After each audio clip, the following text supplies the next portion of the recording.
Good morning. Well, we're here with Andrew, and he is going to show us some really interesting instruments of work and pleasure, as I keep thinking of them. But they're much more fascinating than that makes it sound. So, Andrew, take it away. All right, first thing is we got this incredible piece of furniture. We were really excited when we saw it.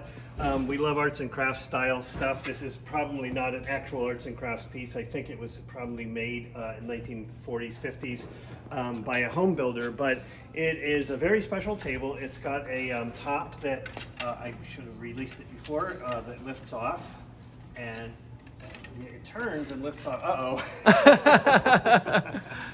You can see it turning, and if I can't get it off, we're in trouble, because the fun part... Wow, it's really, whoever put it on there last really... Yeah, let me see. That would have been me. I'm guilty. Oh, here we go. There we go. I think that will come. Oh, yeah. So we got the top off of there. Carefully on the other table. And it's a very special table because it is for an apartment or something where you don't have a lot of space, but you need some drying space. And it's a drying rack for clothes. We're assuming, of course, photographers could dry things there. Paper makers could use it for drying their paper. Fascinating piece. It does have a couple of issues. Just these cross pieces here are broken out on a couple of the legs, on three of the legs. It could be repaired. But again, we think this was just made like a homemade project, but it's fantastic. Just love it. We get something like this. We all get excited in the warehouse when we get something like this. And then to put it back, you just push down, it drops down, and I won't struggle with the top for now. We'll move on to our next little item here. So that is pretty cool.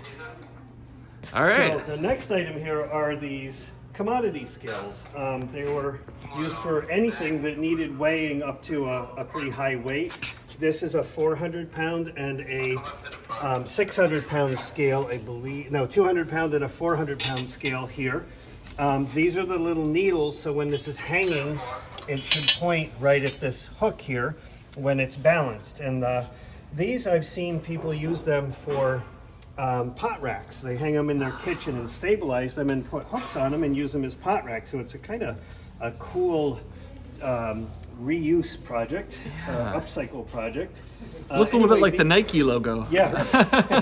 These are turn of the century, right around 1900. Both of these are made by a company in Connecticut called PS&W, and that company is Peck, Stowe, and Wilcox, and they're in Southington, Connecticut. They were in business from about 1819 to 1950.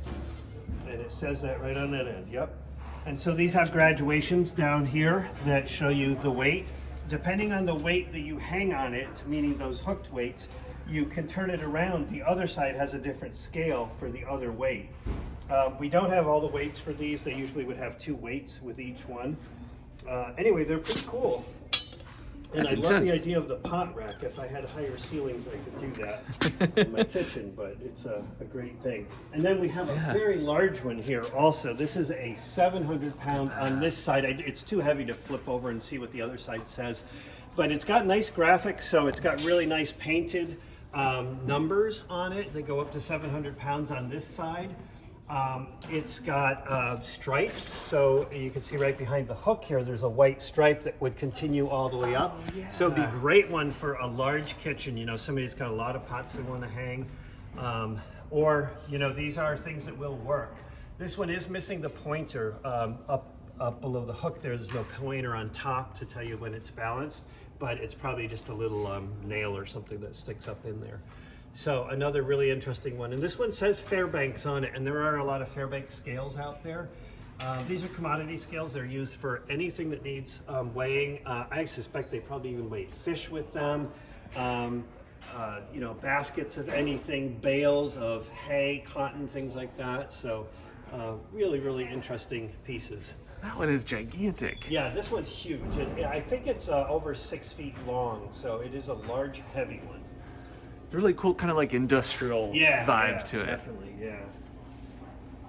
Awesome.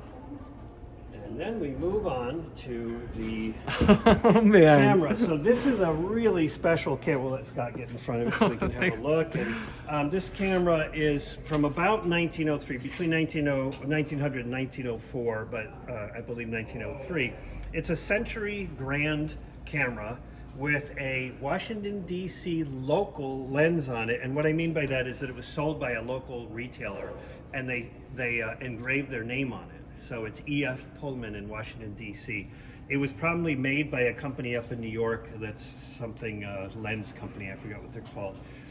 Anyway, it's the kind of lens that you would take a cap off of to take a picture, or you would have a slide on the back of the camera blocking your film, and you'd pull that slide out to take your picture, either one or the other.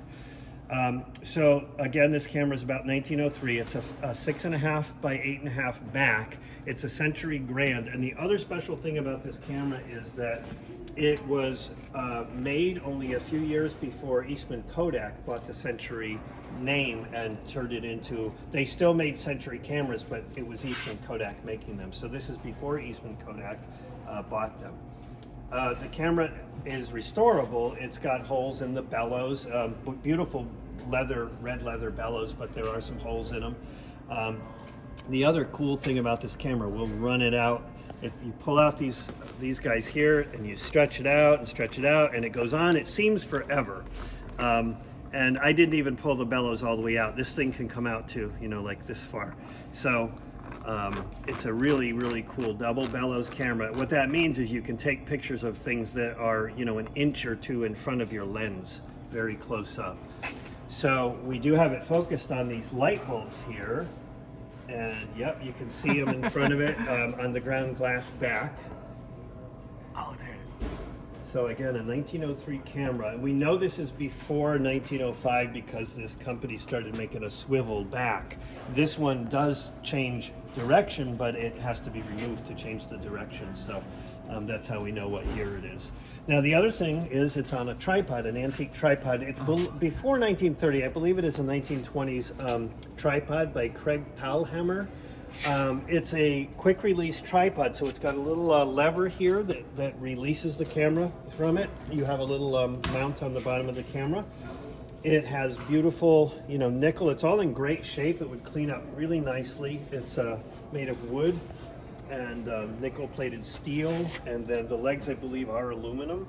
The legs will flip over, and they have points on the top, so that if you're on rough ground, you can flip them over, and it'll dig into the ground a little bit so it doesn't slip. And when you're on a hard surface, you can use the rubber nails. So really, really great quality tripod. I have seen these sell for up to $300. This one we're asking $140 for the tripod. It's the perfect tripod for an early camera to be mounted in a collection. And it's in really good shape. It's not missing any hardware at all, so it's all there. It's also just, it is beautiful. Yeah, it is. Yeah, the workmanship in these older devices is really wonderful. Yeah, I mean, I think we were talking about this earlier, just like these older things and how just the materials as just an object are really cool. Yeah, there's brass gears in here and these brass rails. This camera, I should mention, is missing a viewfinder that would have been mounted here. It's also missing scales. So the camera, we have a lower price on it than typical, which I think I put $175 on the camera. It would be more in the $200 to $300 range if it had those parts on it. It's got a fully adjustable rail. The back adjusts for your camera, for your lens board angle. Lots of little features like that.